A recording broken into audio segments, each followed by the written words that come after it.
Lewis Hamilton, Toto Wolff admission may worry Mercedes F1 star, but Ferrari will love it. That is according to Mercedes team principal Toto Wolff, with less than a month to go before the 2019 season starts in Australia. Is currently getting to grips with his new W10 car during the first round of pre-season at Circuit de Catalunya.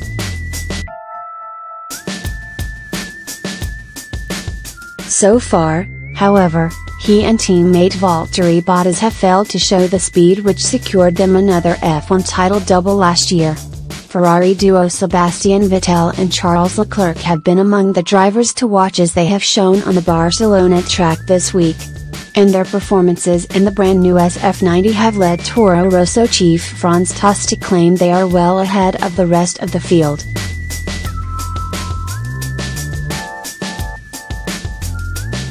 Wolff, who has helped mastermind Hamilton's success with Mercedes, has now revealed he agrees with Tost's assessment. And the admission regarding Ferrari's prowess might come as a worry to Hamilton with just 4 weeks to go before the Australian Grand Prix. I agree with Franz, Wolff said at the Circuit de Catalunya. Realistically, it looks like Ferrari is half a second ahead. Mercedes are expected to challenge for a 6th title double on the bounce this year, regardless of results in testing.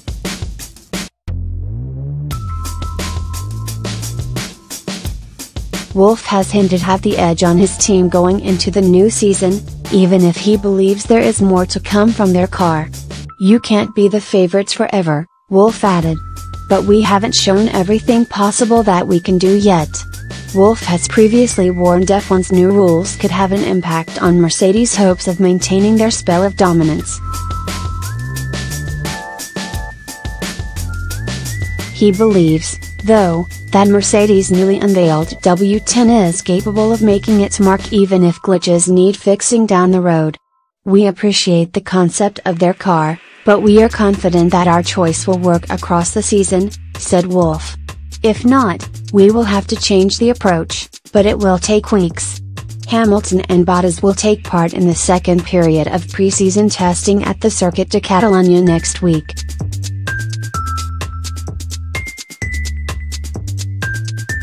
Next news: why Ferrari left Mercedes feeling flustered in week 1 of testing.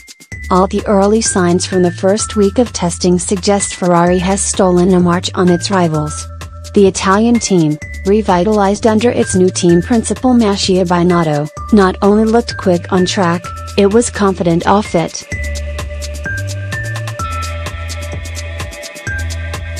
After his first proper taste of the SF90 on Monday, Sebastian Vettel said the opening day of the test had been unbelievable and close to perfection.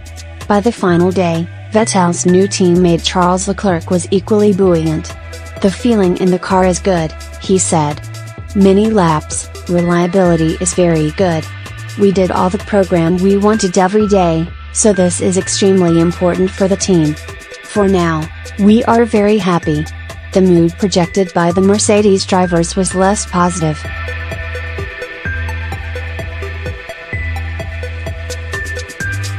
After 2 sessions in the car, Lewis Hamilton said the upcoming season would be the team's most challenging yet, adding that Ferrari look very, very strong. Speaking on the final day of the test, teammate Valtteri Bottas said the feeling was that the world champions are already playing catch-up. They, Ferrari, do seem very strong, he said. No matter which kind of fuel load or engine modes they're running, whatever you try to correct for, they're quick. Short runs and long runs. I think we feel at this point they might be a bit ahead. It's still not entirely clear how big that bit is, but based on what we have seen so far it is possible to get a feeling for it.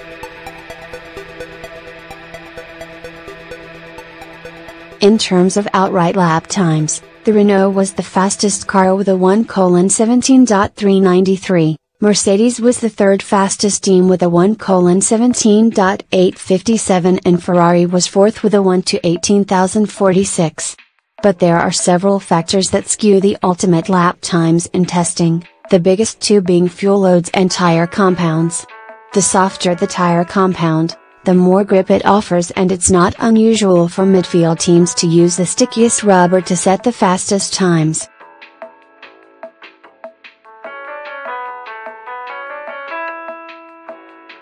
Pirelli had 5 types of tire at the test, from the softest, stickiest compound, the C5, to the hardest, the C1. Unsurprisingly, it was the C5 that Nico Hülkenberg used to set Arnold's headline time, when the team sent him out on a short run on Thursday afternoon to steal the top spot from rookie Alexander Albon, who had also used the C5S to set a quick time in the Toro Rosso.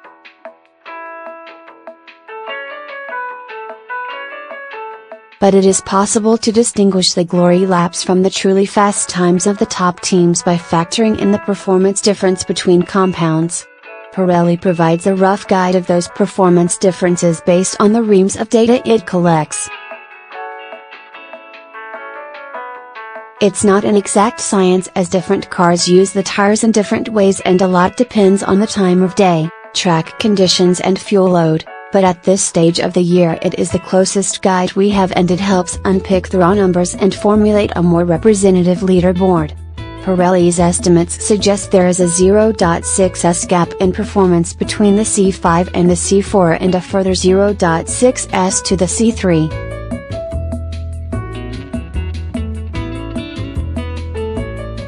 Leclerc set Ferrari's fastest time, a 1 to 18,046, on the C3S, so if we minus 1.2s of lap time to put him on a set of C5s, it ends up as a potential 1:16.846.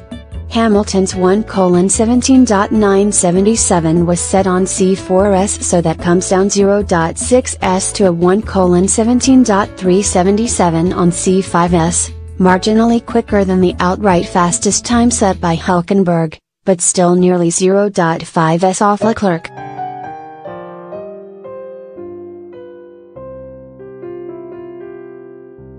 But based on tires alone, the times from Red Bull, Haas and Alfa Romeo also enter the mix, with all 3 teams setting impressive laps on the C3 compound on the final day.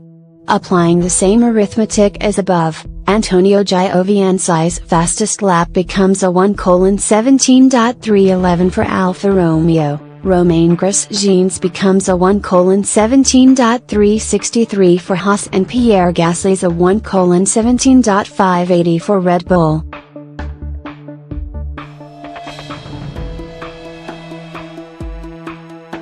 But it's not always the fastest lap a driver sets that is the most impressive.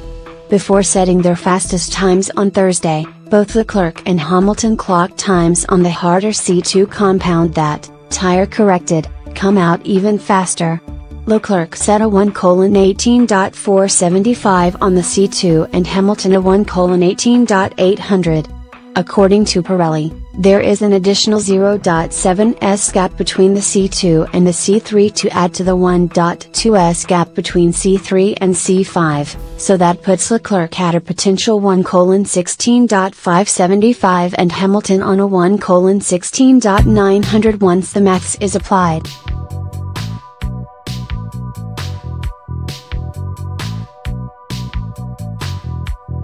Those numbers are further proof that the headline times are misleading, but they also tally with the other times to suggest Ferrari has an advantage over Mercedes of around 0.3s.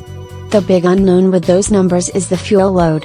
The amount of fuel a car is carrying during testing is a closely guarded secret, and it can be adjusted to either make a car look relatively quick or relatively slow while still allowing the driver to push.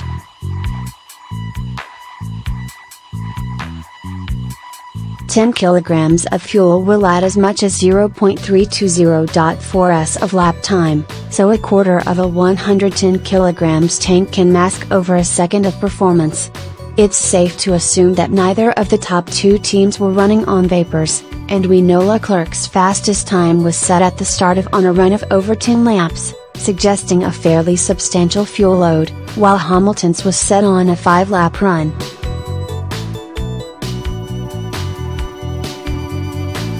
A lap at the Circuit de Catalunya requires roughly 1.7 kilograms of fuel, so Ferrari had, at the very least, over 17 kilos of fuel on board. By a very conservative estimate, he had at least 0.5s of pace locked away in fuel load alone. The short length of Hamilton's run means he may have been on less fuel, but there is nothing stopping teams sending a car out with more fuel than it needs to finish the allotted number of laps.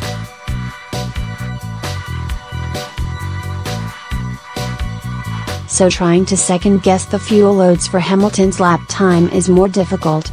Leclerc, for one, believes Mercedes was running heavy to disguise its pace, a practice known in F1 as sandbagging.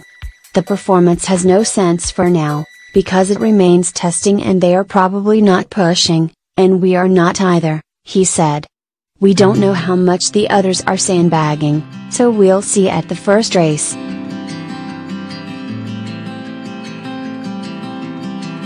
Like I said, I think the most important thing for these tests is to do the program of the day, and that is what we are doing, so we are happy. Add to the above engine settings and how hard the driver was pushing, two factors that are even harder to gain knowledge of, and we are back to very broad brush observations. Nevertheless, the fact that Leclerc set two of the most impressive times of the first week of testing on relatively long runs again hints at a fast Ferrari.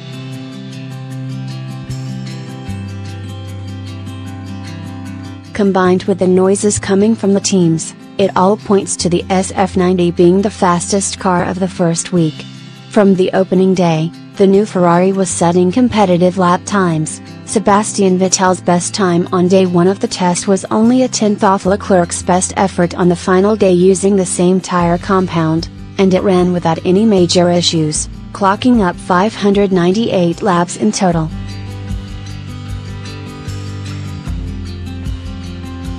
Mercedes completed 610 laps but appeared to be playing catch-up in terms of performance.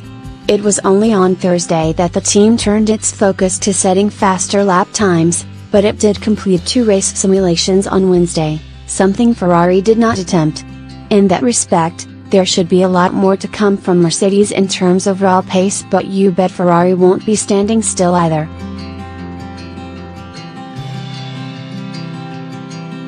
We don't think anyone is going with this kind of car in this test to the first race, including us, Bottas said. We do have new parts coming before the first race, but we can't really rely on that it's going to be an upgrade. We do need to be even with this spec of car to try to get better and quicker. And Red Bull also looks as though it is in the running.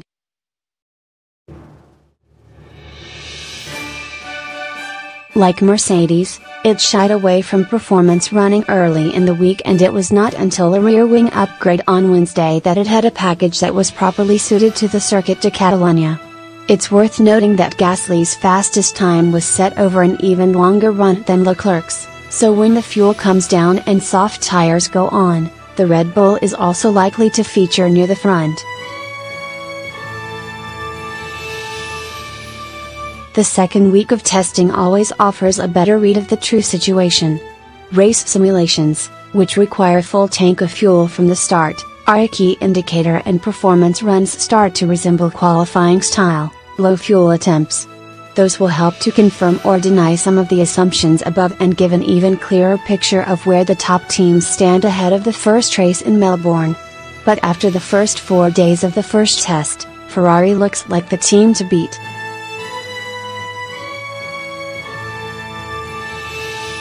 Thank you for watching the video. Be sure to share and subscribe to your channel to get the latest sports news around the world. Wished health and success. Goodbye.